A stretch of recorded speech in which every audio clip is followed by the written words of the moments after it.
Hello guys, welcome back to the study. This is Dheeraj Kumar. अभी हम बात करने वाले हैं फोर्स ग्रुप वाई रगा के मॉक टेस्ट नंबर 1 पे। ठीक है, जो हमने टारगेट किया 50 मॉक टेस्ट का, उसका पहला रगा का मॉक टेस्ट से स्टार्ट करें। और मैं देखो सोच रहे हो ना कि 50 दिन तो बचे नहीं है और एक चैनल पे आप 2 मॉक टेस्ट डालोगे नहीं, तो ए टू जेड स्टडी के एक और चैनल है ए टू जेड डिफेंस करके, ए टू जेड स्टडी डिफेंस करके रगा का और मॉक टेस्ट उस चैनल पे भी मैं एडिशनली अपलोड कर करके मैं पूरे रगा के 50 मॉक टेस्ट करा दूंगा। लिंक मैं आपको प्लेलिस्ट बना के डिस्क्रिप्शन दे दूंगा। एक ही प्लेलिस्ट के अंदर दोनों चैनल का मॉक टेस्ट अपलोड होगा। ठीक है, और रगा और इंग्लिश के मॉक टेस्ट, इंग्लिश का 100 मॉक टेस्ट और रगा का 50 मॉक टेस्ट मैं कंप्लीट करा के ही दूंगा आपके एग्जाम से पहले।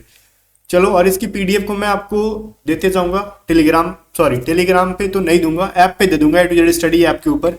आपको ऐप को डाउनलोड करना, लिंक डिस्क्रिप्शन में, फ्री रहेगा, पैसे नहीं देने होंगे उस पीडीएफ के लिए। रगा का जो ये पीडीएफ है ना, जो यूट्यूब पे पढ़ा रहा हूँ, वो पीडीएफ फ्री है। आपको ऐप पे जाना है, ऊपर 3 डॉट होगा, 3 डॉट पे आप फ्री मटेरियल देखोगे। फ्री मटेरियल के अंदर डॉक्यूमेंट होगा, डॉक्यूमेंट के अंदर 2 फाइल होंगे एयरफोर्स की, इंग्लिश रगा, उसके अंदर मैं आपको पीडीएफ दे दूंगा। और पेड बैचेस के बारे में बता दूं, ए टू जेड स्टडी ऐप के ऊपर ही हमारे पास देखो अग्निवीर वायु की जो है ना स्पेस वॉरियर 2.0 बैच है, जो कि वाई ग्रुप की, और इस चीज की मैं गारंटी देता हूँ 01/2026 बैच के अंदर कोई बच्चा अगर प्रिपरेशन करना चाहता है, हमने यहाँ पे बाई मिस्टेक 02/2026 लिख दिया है, 01/2026 बैच है ये। अगर कोई बच्चा जान लगा के प्रिपरेशन करना चाहता है तो उसके लिए गाइस ये स्पेस वॉरियर 2.0 बैच सबसे बेस्ट बैच रहेगी। इसके अंदर ना सिर्फ रगा की बल्कि इंग्लिश की भी प्रिपरेशन कराई जाती है एंड रगा की भी। ये रिकॉर्डेड क्लासेस रहेंगी और आपके एग्जाम से पहले ये बैच को खत्म करा के ढेर सारे क्वेश्चंस की प्रैक्टिस कराई जाएगी। इस चीज की गारंटी मेरी। मैथ के, इंग्लिश के, इन रीजनिंग के चैप्टर वाइज प्रैक्टिस क्वेश्चन भी दिए जाते हैं कॉन्सेप्ट पढ़ाने के बाद, और उनके सॉल्यूशंस भी दिए जाते हैं, एंड ऑनलाइन टेस्ट सीरीज भी दिया जाता है। और हमारी जो पेड पीडीएफ आती है ना टॉप 500 सीरीज की, वो पीडीएफ भी आपको इस बैच के अंदर दी जाएगी। कुल मिला के अगर बैच की एक्चुअल प्राइस जोड़ देना तो कम से कम 1000 रुपए की पड़ेगी, अगर अलग अलग सब कुछ खरीदोगे तो। लेक्चर्स अलग, मॉक टेस्ट अलग, पीडीएफ अलग से, लेकिन हमने सबको प्राइस डिस्काउंट करके 633 रुपए की बैच बना दी है। एक बार जाओ, बैचेस से पढ़ो और सिलेक्शन लो। ठीक है गाइस, जिससे मैं गारंटी दे रहा हूँ कि आपकी प्रिपरेशन बहुत ही बेस्ट हो जाएगी। ए टू जेड स्टडी आपका लिंक डिस्क्रिप्शन में, जाओ स्पेस वॉरियर 2.0 बैच को ज्वाइन करके प्रिपरेशन स्टार्ट करो। कोई भी क्वेरी हो व्हाट्सअप करके पूछ लो, 7279047787। स्क्रीन पे व्हाट्सअप नंबर दे रखा है। पहला क्वेश्चन, जीके के क्वेश्चन को हम फटाफट उड़ाएंगे। ठीक है, मैथ रीजनिंग के क्वेश्चन पे जान देंगे। पहले नोबेल पुरस्कार जीतने वाले प्रथम भारतीय कौन थे बताओ। ये बहुत बार क्वेश्चन पूछा गया है। ये कंप्लीटली मैं कह रहा हूं पीवाईक्यू बेस्ड क्वेश्चन है, प्रीवियस ईयर पे आधारित क्वेश्चन है। ठीक है भाई, तो ये चीज आप थोड़ा सा ध्यान दोगे। एक सेकेंड, मैं ये चीज देख रहा हूं कि हम लिख नहीं पा रहे हैं इसको। हाँ, अब ठीक है, रविन्द्रनाथ टैगोर है ये, अब लिख पा रहे हैं। आगे देखो, मैं जो दूंगा ना वहां पे इस तरीके से पीडीएफ दूंगा आंसर के साथ में आपको। बेकिंग सोडा का रासायनिक सूत्र क्या है? मैंने 2 चीजें बताई थी, एक तो बेकिंग सोडा डेट इज खाने वाला सोडा, एक दोहन सोडा होता है। ठीक है, सोडियम कार्बोनेट धोने वाले सोडा को कहते हैं, sodium by carbonate baking soda को खाने वाले सोडा को कहते हैं।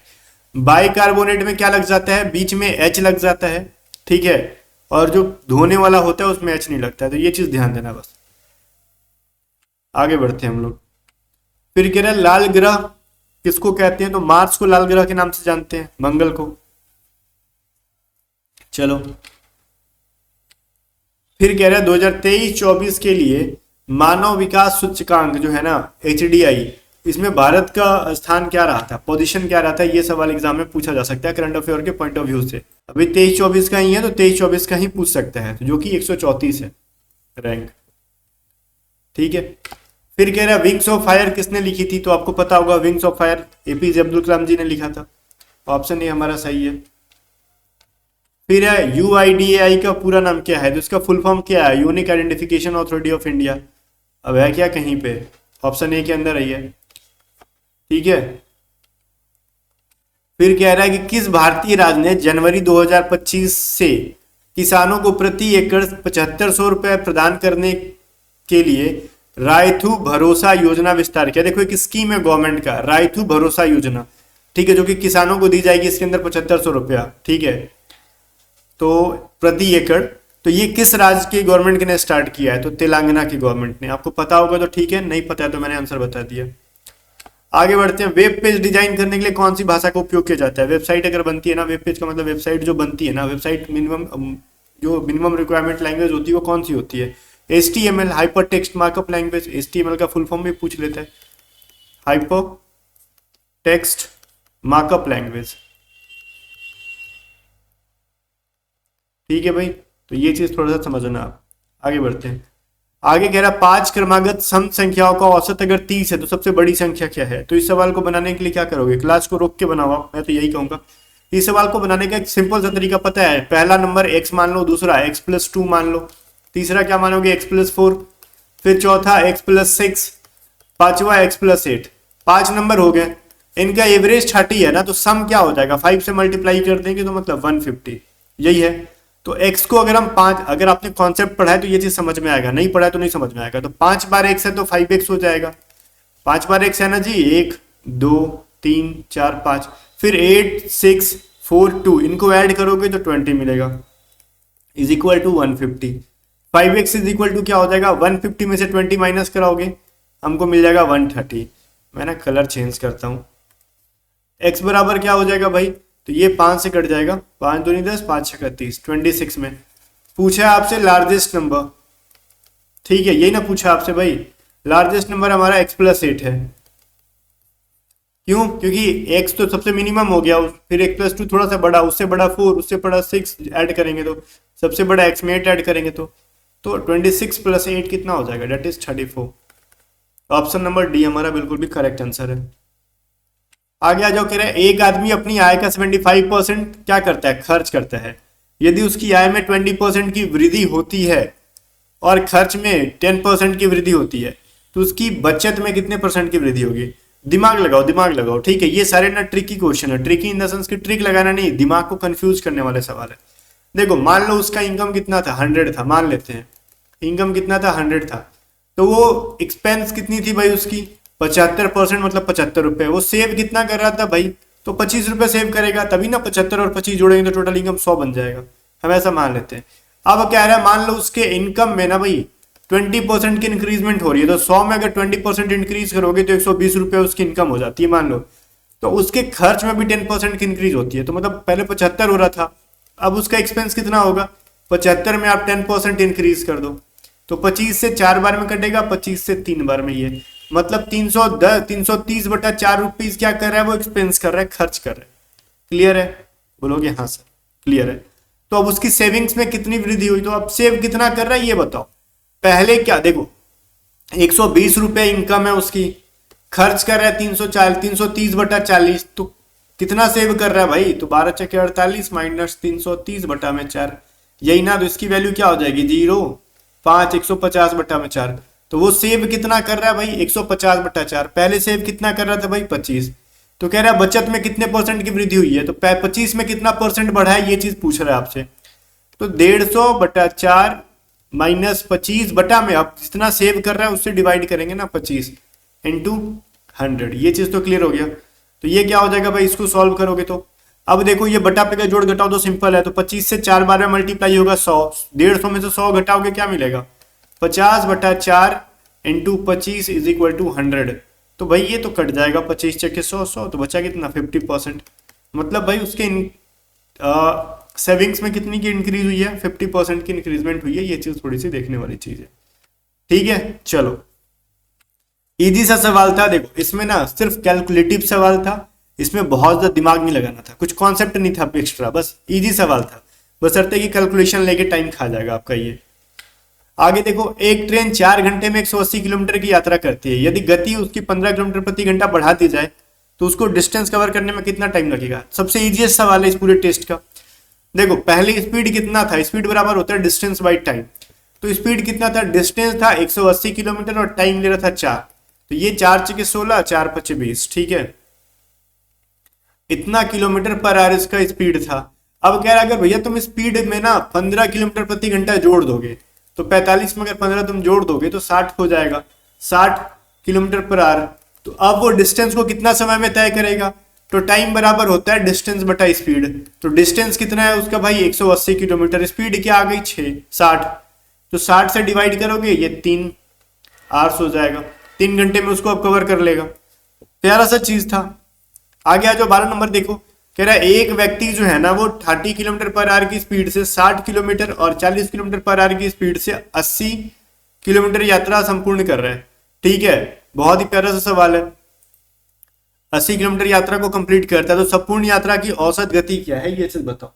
पूरी यात्रा की जो है ना औसत गति क्या हो जाएगी, मेरे को बात बताओ। बहुत ज्यादा डिस्टेंस हो और जब दिया हो अलग अलग, तो हम उस सिचुएशन में एवरेज स्पीड कैसे निकालते हैं, टोटल डिस्टेंस बटा टोटल टाइम, यही ना।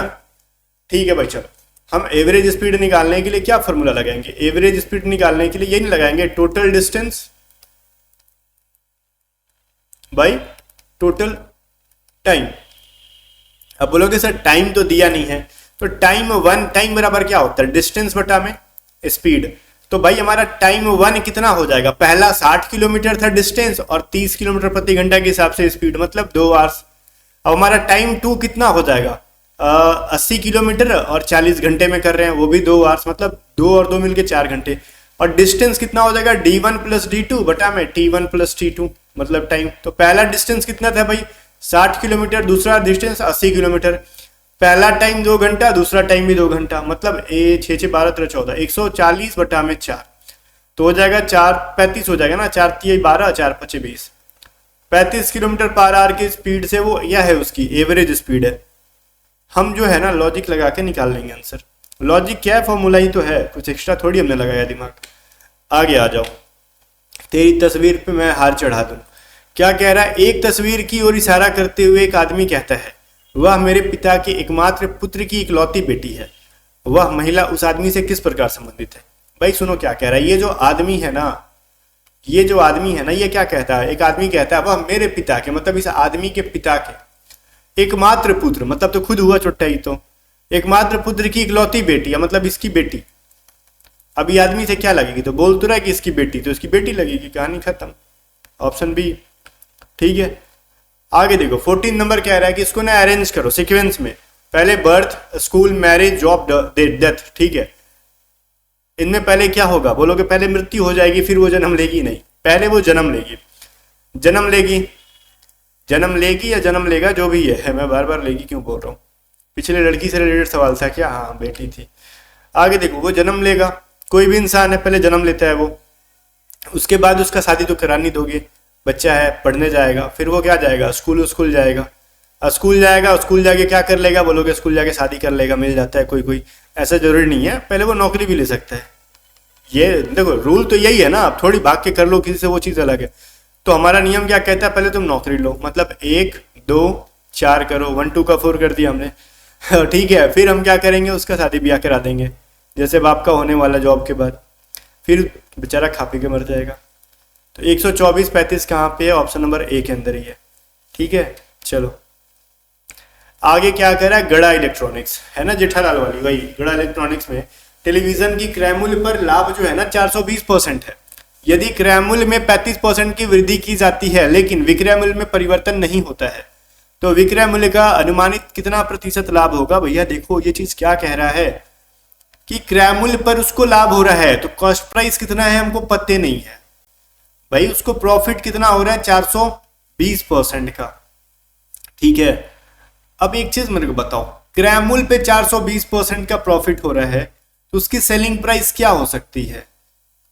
अब मान लेते हैं हमारी कॉस्ट प्राइस 100 थी, अब कोई एक फिक्स डेटा नहीं दे रखा है, सब परसेंट में दे रखा है, तो हम 100 मान लेते हैं ना कि let cost price is equal to 100, मेरे को प्रॉफिट हो रहा है 420, तो मेरे को सेलिंग प्राइस क्या होगी 100 का 420% इंक्रीज करो, मतलब 100 प्लस 420 बटा 100, मतलब 520 बटा 100 हो जाएगा, यही ना। क्यों भाई, क्योंकि मैं 100 को अगर 420% बढ़ाना चाहूंगा तो 100 प्लस 420 करूंगा ना ऐसे, तो ये तो चट्टा 520 हो जाएगा और ये 100 कट जाएगा, मतलब सेलिंग प्राइस मेरी क्या हो गई 520। ठीक है भाई, 520 पे मैंने बेचा है, तो कह रहे क्रय मूल्य में 35% की वृद्धि कर दो, तो अब पहले 100 था क्रय मूल्य, अब हमारा क्या हो जाएगा 135 रुपए हो गई क्रय मूल्य, लेकिन सेलिंग प्राइस उसको उतना ही छोड़ दो, 520 ही छोड़ दो, तो विक्रय मूल्य पर कितना परसेंट का प्रॉफिट है। अब कुछ लोग क्या करेंगे ना, प्रॉफिट का परसेंट ऐसे निकालेंगे, selling price minus cost price बटा कॉस्ट प्राइस इंटू 100, ये सही है, लेकिन ये जब सिंपल प्रॉफिट कहे ना तब, लेकिन ये लाइन जोड़ देना विक्रय मूल्य पर कितना प्रॉफिट है, तो डिवाइडेड बाय कॉस्ट प्राइस नहीं, डिवाइडेड बाय सेलिंग प्राइस करके नियम लगा लो आप। ठीक है, अब क्या करोगे, प्रॉफिट का परसेंट 520, 135 बटा में 520 इंटू 100, ये लॉजिक लगाने का है। और ये अप्रोक्सीमेट डेटा पूछ रहा है आपसे, क्या ये विक्रमूल पर अनुमानित कितना है, ठीक है अप्रोक्सीमेट है, नियरली पूछ रहा है। तो ये करोगे 5, ठीक है 9 10 11 3 एंड ये कितना हो जाएगा भाई 3, 520 हो गया ये इन 200, ये 0 0 कट जाना है। अच्छा ठीक है, ये अप्रोक्सीमेट जो है ना ये 70 से कटेगा, 7 पॉइंट समथिंग, ठीक है ऐसे कट जाएगा, मतलब कुल मिला के 70 ही आएगा अप्रोक्सीमेट। तो मैं उतना कर नहीं रहा हूँ डिवाइड, क्योंकि मेरे को पता है कैलकुलेशन मैंने एक बार किया था, या फिर मैंने कर दिया, सॉरी 74 आएगा, कटा के देख लो। हमारी कैलकुलेशन ठीक है, मैंने तुक्का लगा दिया ऐसे, ठीक है कैलकुलेशन हमारी ठीक है, बिल्कुल भी कोई गलत नहीं है यहाँ पे। पता है वैसे मैंने एक चीज गलत किया है यहाँ पे, 395 नहीं 385 करना था, ठीक है। अब अगर मैं 385 से करूंगा ना 52 को डिवाइड, तो ये मेरे को मिल जाएगा 7.4, तो ये मेरे को मिल जाएगा 74, ये 43 ऐसे करके कुछ मिल जाएगा वैल्यू, तब मेरे को मिल जाएगा 74.03 ऐसे करके। तो ये नियरली किसके पास है भाई 74 के, ठीक है। तो ये चीज ध्यान देना, मैंने उस समय कैलकुलेशन नहीं किया था, मैंने सोचा कि चलो मार दो ऐसे ही सही हो जाएगा, बट हम भूल गए थे कि हम भी इंसान हैं, ज़्यादा ओवर स्मार्ट बनेंगे तो फंस जाएंगे। आगे देखो, ये हमने हमारा इधर आंसर है, ठीक है आगे बढ़ते हैं। 15 हो गया, 16 देख लो भाई क्या कह रहा है। रानीता और राहुल की वर्तमान आयु के बीच का अनुपात जो है ना 3:4 है, ठीक है। यदि उन दोनों की आयु का योग जो है ना 63 ईयर्स है, तो 5 वर्ष बाद रानीता और राहुल की आयु का रेशियो क्या हो जाएगा। भाई देखो सिंपल सा फंडा है, अभी रानीता एंड राहुल इनका एज कितना है 3:4 के रेशियो में, मान लो ना इसका 3x है और इसका 4x है, इन दोनों को जोड़ोगे तो इनकी वैल्यू 63 आ रही है, तो 4 3 7x की वैल्यू 63, तो x का वैल्यू निकाल लो, x बराबर 9, मतलब रानीता की एज कितनी है 3x बोले तो 3 × 9 मतलब 27। अभी छोटा एक और कौन है राहुल, इसका कितना हो जाएगा भाई 4 × 9 कर लो 36। अब दोनों के 5 साल के बाद दोनों का एज क्या हो जाएगा रानीता और राहुल का, तो 27 + 5 रेशियो 36 + 5, ठीक है 27 5 32 हो जाएगा, और ये 36 5 41, 32 41 है क्या ऑप्शन में, सी के अंदर है, ठीक है चलो क्लियर है। इस सीरीज में बताओ क्या होगा आंसर हमारा, 81 है 99 है 123 है 153 है 189 है, फिर अगला बता दो। इसमें हमने कितना जोड़ा, इसमें हमने 18 जोड़ा, इसमें हमने कितना जोड़ा, इसमें हमने 24 जोड़ा, इसमें हमने कितना जोड़ा 30 जोड़ा, ऐड कर रखा है हमने 30 के बाद हमने कितना 36 ऐड कर रखा है। तो अब आगे क्या ऐड करेंगे भाई, 6 6 कर रहे हैं ना, इसमें 6 इसमें 6 इसमें 6 इंक्रीज है, तो 6 ऐड कर दो, तो ये हमारा कितना हो जाएगा 6 6 12 मतलब 42 हो जाएगा। मेरे को +42 करने की जरूरत है अब, तो हम 189 में अगर 42 करेंगे तो 8 4 12 1 13 और ये 231 हो जाएगा, ठीक है ऑप्शन ए के अंदर है। प्यारा सा सवाल था। 18 नंबर देखो, ये एक अटपटा सवाल है, इसको थोड़ा आराम से करना, ठीक है बेसब्री अवस्था में करोगे, बेसब्र होके तो ये चीज गलती हो जाएगा, ठीक है भाई। क्या कह रहा है, यदि डिफेक्टेड शब्द में सभी अक्षरों को उल्टे वर्णानुक्रम में व्यवस्थित किया जाता है, मतलब क्या है भाई, in the word defected all this letter are arranged in the reverse, अच्छा रिवर्स अल्फाबेटिकल ऑर्डर कह रहा है, मतलब जेड से एक ही तरफ कह रहा है, तो पहले एक एक करके करो जो कह रहा है डिफेक्टेड। अब देखो भाई यहाँ पे जो है ना ऐसा सवाल जब भी आते हैं ना उनको लाइन बाय लाइन पढ़ो और लाइन बाय लाइन करो, अदरवाइज ये सवाल गलती कर दोगे, सोचो कि हम पूरा पढ़ के एक साथ करेंगे तो गलती हो जाएगा। तो सबसे पहले क्या करें, आपको रिवर्स अल्फाबेटिकल ऑर्डर में कन्वर्ट करना है, ठीक है चेंज करना है, मतलब ABCD में पहले कौन आता है, ठीक है तो बोलोगे ABCD में पहले C आता है, फिर D आता है, फिर E आता है, फिर F आता है, फिर T आता है, लेकिन आपसे कह रहा है रिवर्स करो, जो पहले आता है उसको बाद में करो। तो हम बाद में क्या करेंगे, सबसे पहले क्या आता है T, उसके बाद क्या हो जाएगा हमारा F, उसके बाद 3 बार E है, 3 बार E है ना, मैं कलर ऐसा ले रहा हूँ कि दिख नहीं रहा मेरे को, मतलब पहले मेरे को लेना होगा T फिर F, okay 3 bar E and D and C, ठीक है भाई हमने इसको रिवर्स में चेंज कर दिया। फिर कह रहा है पहले 4 अक्षरों को उनके पिछले 4 अक्षरों से बदल दिया जाए, पहले 4 ई सब है, 8 होना चाहिए था ना, 1 2 3 4 5 6 7 8, तो इसमें कुछ छोड़ा है क्या हमने, अच्छा 2 बार डी है ना हमने छोड़ा है, 2 डी है तो 1 डी और लिखो एंड सी।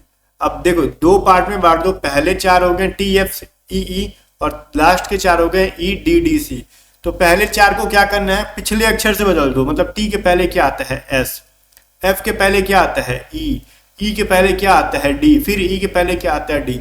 हमने इतना कर लिया। फिर कह रहे ना कि अंतिम के 4 अक्षरों को ना अगले अक्षर से बदल दो। मतलब ई के बाद क्या आता है एफ, डी के बाद ई, फिर डी के बाद ई और सी के बाद डी। इतना हमने कर लिया। फिर कह रहा है अंतिम व्यवस्था के बाद, मतलब अब जो आपने कर लिया उसके बाद निम्नलिखित में से कौन सा अक्षर राइट से दाएं छोर से चौथे स्थान पर के बाएं से दूसरा है। मतलब राइट से इधर हो गया, इधर से काउंट करेंगे हम 1 2 3 4।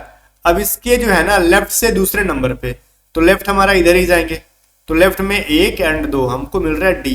बड़े खतरनाक लेवल का क्वेश्चन था। क्वेश्चन डिफिकल्ट नहीं है, ये इंसान को ना पेशेंस के साथ बनाना है। इजी क्वेश्चन है, कॉन्सेप्ट कुछ है ये नहीं है इसके अंदर, खाली जो कहा गया तुम करते जाओ, लेकिन पेशेंस के साथ।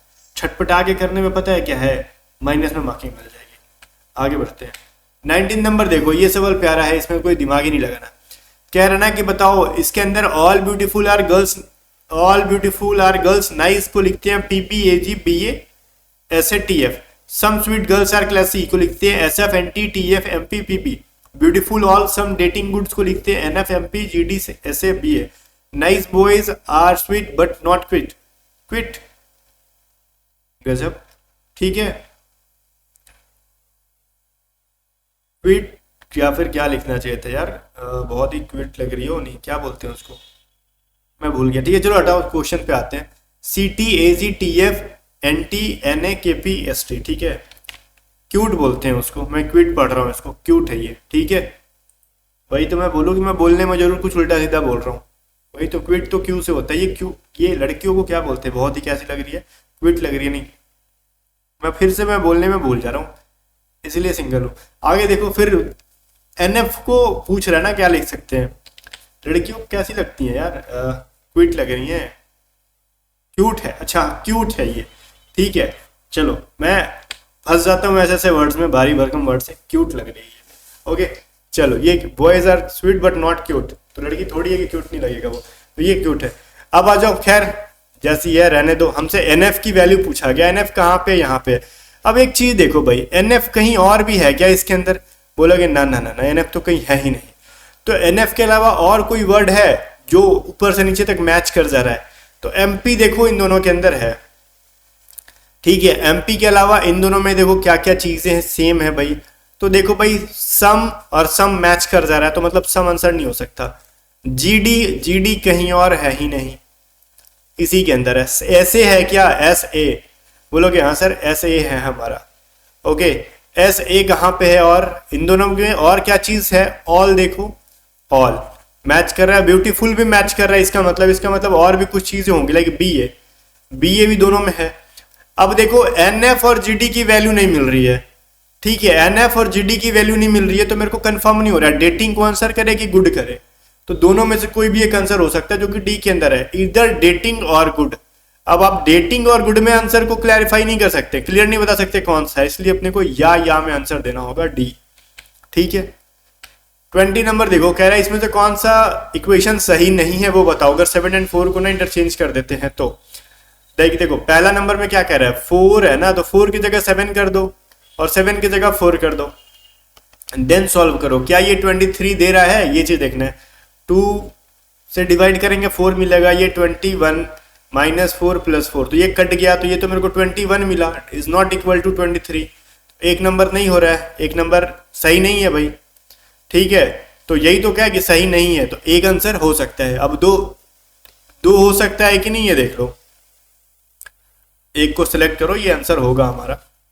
अब कह रहा है 4 × 5, 7 और 5 को इंटरचेंज करना है ना, ये डिवाइडेड बाई 3 + 7, क्या ये 24 के बराबर है, तो ये 3 से कटेगा और ये 5 से 20 -3 + 7, तो ये 27 -3 = 24। सही है भाई, 24 = 24, ठीक है।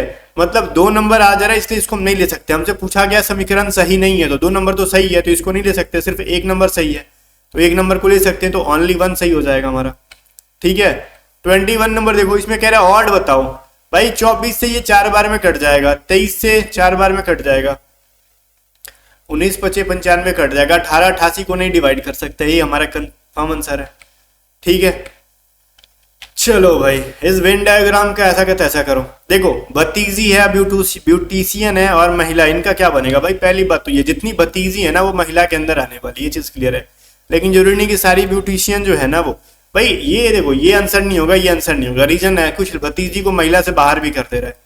अगर मान लो किसी एक सर्कल को महिला बता रहे हो तो इसका मतलब वो महिला के कंप्लीटली अंदर आनी चाहिए भतीजी, ठीक है? तो ये और ये तो होगा नहीं। अब इन दोनों में कोई फर्क है तो मैं बता रहा हूँ, ब्यूटिशियन है, जरूरी नहीं कि सिर्फ महिलाएं हो, आजकल लड़के भी ब्यूटिशियन का काम कर रहे हैं। तो ये आंसर कर देना गलत है, इसलिए ए आंसर हमारा सही है, डी आंसर नहीं हो सकता। 24 नंबर देखो, डिमांड को ना अगर हम लिखते हैं DEMAND, डिमांड को अगर लिख रहे हैं DFNBOD, ठीक है, और कॉटन को लिखते हैं CPUUPN, और तो डीलर को क्या लिखेंगे हम? DEALER को क्या लिखेंगे?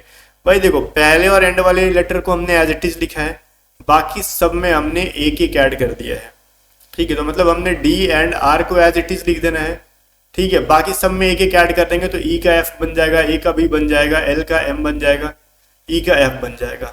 तो BMF कहाँ पे है भाई? ऑप्शन नंबर, और लास्ट में R इसी के अंदर है, B के अंदर है।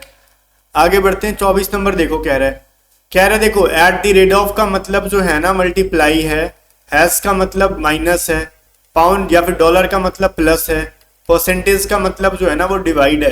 तो इस इक्वेशन को सॉल्व करो। 8 डॉलर का मतलब क्या है? Plus 14, at the rate of का मतलब मल्टीप्लाई 5, हैश का मतलब है माइनस, ठीक है? माइनस नॉट प्लस, ठीक है? माइनस कर दो इसको, फिर 57 डिवाइडेड बाई 7, तो 7 से 8 बार में कट जाएगा और ये 14 25 70, ठीक है? 70 हो जाएगा ये वाला वैल्यू, और 70 में 8 जोड़ोगे 78 माइनस 8 डेट इज 70। प्यारा सा सवाल था। आगे देखते हैं, 25 नंबर देखो क्या कह रहा है। रमन और करण जो है ना, देखो रमन और करण जो है इनको मुड़ाएंगे, रुको। रमन और करण जो है ना विपरीत दिशा में चलना शुरू करते हैं। तो मान लो कि एक पॉइंट है यहाँ से, रमन इधर जाता है, करण इधर जाता है। कितना कितना चल रहे भाई? रमन 10 किलोमीटर चलता है इस पॉइंट से, और करण 15 किलोमीटर चलता है इसी पॉइंट से। रमन लेफ्ट साइड मुड़ता है 6 किलोमीटर, तो रमन जो है ना वो लेफ्ट साइड मुड़ रहा है कितना भाई? 6 किलोमीटर, ठीक है? फिर यहां से करण भी लेफ्ट मुड़ता है, तो करण ऊपर की तरफ मुड़ेगा कितना? 6 किलोमीटर। ओके, तो रमन फिर लेफ्ट मुड़ता है, तो लेफ्ट मुड़ेगा 8 किलोमीटर इधर है, मतलब इस पॉइंट से 2 किलोमीटर पीछे रह गया, मतलब यहां तक आ गया। तो ये वाला हिस्सा 2 किलोमीटर रह गया, 8 किलोमीटर चला, ठीक है? और करण जो है ना ये भी क्या लेफ्ट मुड़ता है और 8 किलोमीटर चलता है, तो मतलब भाई सॉरी, करण भी 12 किलोमीटर चलता है, मतलब ये 12 किलोमीटर, मतलब स्टार्टिंग से ये जो 15 था पूरा ना, तो मतलब यहाँ तक 12, तो 3 ये रह गया, ठीक है? तो अब ये दोनों के बीच का डिस्टेंस बताओ, मतलब डिस्टेंस कैसे निकालेंगे भाई? तो ये क्रॉस निकालो, ये वाला हिस्सा, तो अब ये निकाल लो। ऐसे मान लो एक लाइन खींचो, तो ये वाला हिस्सा कितना बच जाता है? 2 और 3 मिलके 5 बन जाता है, और ये वाला 6 ऊपर और 6 नीचे, ये जो इमेजिनरी लाइन है मतलब 12। तो एक ट्रायंगल मेरे को मिल रहा है, ये 5 और ये 6 मेरे को ये पूछ रहा है, सॉरी ये 12, तो मेरे को हाइपोटेनस पूछ रहा है। तो क्या करोगे? अंडर रूट 12 का स्क्वायर प्लस 5 का स्क्वायर, 144 प्लस 25 क्या हो जाएगा? 163, मतलब 13 किलोमीटर। प्यार सा तो सवाल था, बस समझ का फेर था। 26 नंबर देखो, नॉन वर्बल है भाई, फट से बनाना है इसको। कह रहा अगला सीरीज क्या होगा? ध्यान से, मैंने क्या पढ़ाया था ऐसे के लिए, आप 2-2 का पेयर बनाओ। सबसे पहला काम ये है, पहले वाले पेयर के देखो यहाँ पे जो फोटो था ना वो अगले वाले में टॉप में मिडिल टॉप पे चला गया है। फिर देखो इसका जो यहाँ पे फोटो था ना वो अगले वाले में ऊपर चला गया, तो इसका जो यहाँ फोटो है ना वो अगले वाले में भाई नीचे आ जाएगा ऐसे। इस हिसाब से 1 नंबर हमारा आंसर हो ही नहीं सकता है। 4 नंबर आंसर क्यों नहीं होगा? क्योंकि 4 नंबर ऑप्शन में है ये नहीं है, ठीक है? आगे देखो, अब देखो भाई ऊपर में जो फोटो था ना इसके, ओके, ये जो ऊपर में फोटो एस था वो देखो इधर आ गया है साइड में। ऊपर में इसका सी था, इधर देखो साइड में। ऊपर जो ट्रायंगल है मतलब मेरा यहाँ पे साइड में आ जाएगा। अब देखो मेरा 3 नंबर आंसर नहीं हो सकता, बिकॉज ये ट्रायंगल तिरछा है। अब 2 या 5 में कोई एक आंसर कर लो ना, बस सिंपल से। अब देख लो यहाँ पे कौन सा फोटो आ रहा है, सी के जगह पे। इसके पहले वाले में सी नहीं था, ठीक है, यहाँ पे सी आया। इसमें देखो ट्रायंगल, इसके पहले वाले में ट्रायंगल नहीं था, आया। तो मतलब इन चारों फोटो में से कोई एक ऐसा फोटो यहाँ पे आएगा जो पहले से यूज नहीं है, ठीक है? तो भाई 2 में भी कुछ वैसा ही है, ठीक है? चलो फिर इसको क्लियर नहीं कर सकते। 2 में का इधर का फोटो और इधर का फोटो दोनों नया फोटो है। हम बीच वाले को देखो, जो बीच वाला ब्लैक कलर है ना, पहले नीचे किनारे पे था, फिर बीच में गया, फिर ऊपर गया, फिर नीचे, फिर बीच में, फिर ऊपर। और ऊपर जाएगा तो इस बार ऊपर 2 में तो है नहीं, तो 5 वाला हो जाएगा ना। चलो चलो डी हमारा हो गया। अब देखो इसमें क्या है ना कि पहले एक लाइन था, फिर हमने राइट साइड से एक लाइन खींचा और नीचे एक डॉट, फिर लेफ्ट साइड में एक लाइन खींचा नीचे डॉट, फिर लेफ्ट साइड में देखो एक बार ना लेफ्ट में लाइन खींचा जा रहा है नया, एक राइट में लाइन, फिर लेफ्ट में लाइन, फिर राइट में लाइन। जिधर लाइन खींच रहा है उधर एक क्या है डॉट, तो इधर राइट खींचा गया तो इस बार लेफ्ट में एक लाइन खींचने का है और लेफ्ट में एक डॉट बढ़ाने का है। तो लेफ्ट में डॉट बढ़ाएंगे तो हमारा ऐसा मिलेगा। तो ऐसा कहाँ कहाँ पे है भाई, 3 में है एंड 2 में है। तो इसमें तो राइट में ये लाइन खींचा गया है तो 2 आंसर नहीं कर सकते, तो बचा कौन सा, 3, सी हमारा आंसर हो जाएगा। आगे बढ़ो 28 नंबर देखो, ये देखो प्लस का जो साइन है ना, जहां पे ये था उसका पेयर में भी वहीं पे है, इसका जो डॉट जहां पे है ना वहीं पे है, तो इसका इक्वल का साइड जहां पे था ना वहीं पे रहेगा। तो कहाँ पे है, 4 के अंदर है। ज्यादा दिमाग नहीं लगाना था, बहुत इजी सवाल था ये तो। चलो 29 नंबर देखो, फिर से हम पेयर बनाएंगे, इसमें भी वही करना था, पेयर बनाना था, पेयर बनाना था, इसका पेयर निकालना था। फिर से वही बताओ, 2 का पेयर बना दो। इसका जो टॉप में टी था ना, इसके देखो दूसरा अपने पेयर वाले के बीच में चला गया नीचे, इसका टॉप में जो प्लस था ना इसके पेयर वाले के बीच में नीचे चला गया, मतलब ये जो सर्कल है ना पेयर वाले के बीच में नीचे आएगा।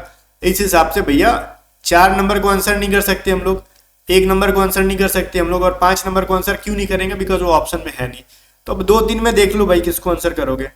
अब देखो भाई यहाँ पे कौन सा फोटो आ रहा है, जो नीचे बीच में था वो ऊपर किनारे चला गया, जो नीचे बीच में इसका सर्कल था ना ऊपर किनारे किया, मतलब इसका बीच में जो पी है ना नीचे, तो मेरा यहाँ पे पी आ जाएगा। अब 2-3 में देख लो ना किसके पास पी है, ये भाई सिंपल 3 नंबर के पास पी है। ऐसे करके हम बताओ, जो मैं तरीका बता रहा हूँ नॉन वर्बल बनाने को, टाइम लगेगा एग्जाम में, कमेंट करके बताना ईमानदारी से, तो क्या 15 सेकंड के अंदर आप आंसर नहीं कर दोगे इसका। रगा में टाइम बचाने का यही तरीका है। अच्छा एडुकेटर मिल गया आपको ना पढ़ाने वाला, रगा में फोड़ के आ जाओगे, मैं यही कह रहा हूँ आपसे। इसीलिए कहता हूँ कि आप स्पेस वॉरियर 2.0 बैच के अंदर पढ़ो एक बार, उसके बाद कहना कि हाँ सर आपने जो पढ़ाया ना जिंदगी में किसी ने नहीं पढ़ाया होगा आज तक। आ जाओ, अब इसका अगला पूछ रहा है भाई, ये दोनों की अगर हम पेयरिंग देख रहे हैं ना, पेयरिंग देख रहे हैं, डेट इज क्लियर, ठीक है, तो हमको इसमें से कुछ मिलेगा ही नहीं। क्यों नहीं मिलेगा भाई, इसकी नंबरिंग एज इट इज सब में एक ही है, नंबरिंग सबके सब चुट्टा एक ही लेके बैठा हुआ है। लेकिन एक चीज देखो, ये जो लाइन था ना इस बार 3-3 का भी पेयर है, कभी कभार 3-3 का भी पेयर देखना होता है, समटाइम्स लॉजिक से हट के भी बैठता है। यहाँ पे था मतलब इस वाले 3 वाले पे, फिर देखो ये लाइन 4 पे गया, फिर देखो लाइन 5 पे गया, ठीक है भाई। अब देखो 5 के बाद फिर 4 पे आ गया, 4 के बाद फिर मतलब 3-3 का पेयर बना रहा है इस बार, पहले फिर 4 पे फिर 5 पे, तो अगली बार 6 पे लाइन को पहुंचा दो, सिंपल से है। 6 पे किसमें है, 6 और 2 पे रहेगा ना यहाँ पे, तो 6 और 2 पे कहाँ पे है ये चीज बताओ मेरे को।